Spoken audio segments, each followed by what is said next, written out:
The Honourable Annette King. Mr Speaker, this is the rainy day the government is saving up for. Those were the words of Bill English, the Minister of Finance, in December 2008 on taking the Treasury benches. He was talking about the ability for New Zealand to handle the global financial crisis. We are starting from a reasonable position in dealing with the uncertainty of our economic outlook, he said in December 2008 when taking the Treasury benches. So 2.5 years on, while the rest of the world comes out of the crisis, New Zealand heads back into a double-dip recession. Mr Speaker, make no bones about it. The second recession is National's recession. It is of their making. They have been squandering what had been saved for the rainy day. And even before the earthquakes, the two earthquakes that have struck Christchurch, New Zealand's economy had stalled. And now it's all the earthquake's fault. In fact, National's response to the growing gloom in New Zealand about our economy and this government's lack of a plan about what to do about it is the earthquake's fault. So what have they decided to do? What is the grand plan?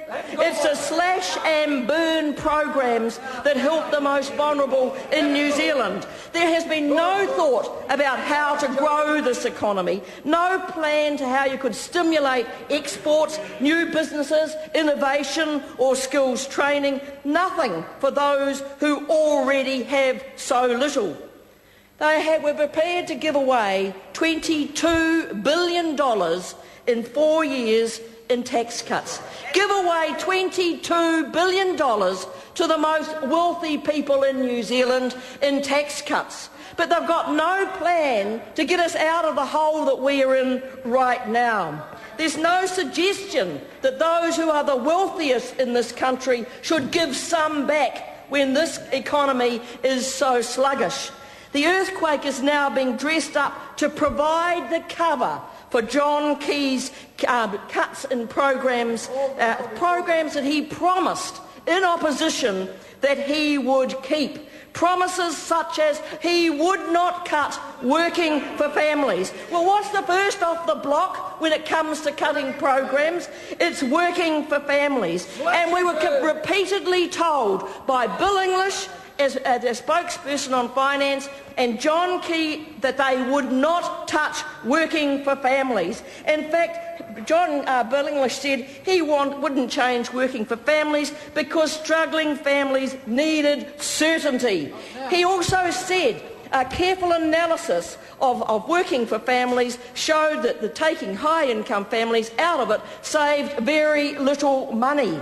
He said any policy to take higher-income families out of working for family would only affect a handful of families, and they'd be families with 4 or more children.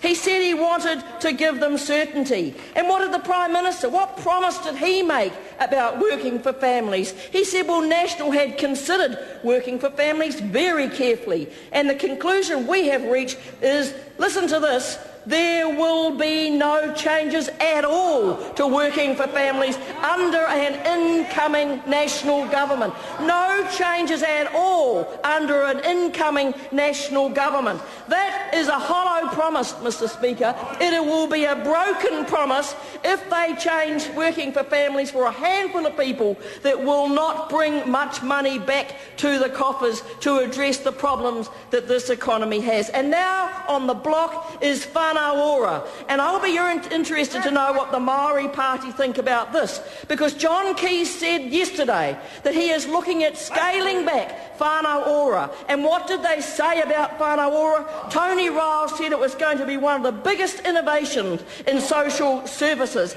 And Paula Bennett said she was excited about the prospects of whānau ora, the positive difference it could make. Why is it one of the first programs on the block under a national government. We know that this government has no plan, that we are going backwards under this government, and it's time they faced up to the fact that they are not helping and supporting those who struggle the most in New Zealand.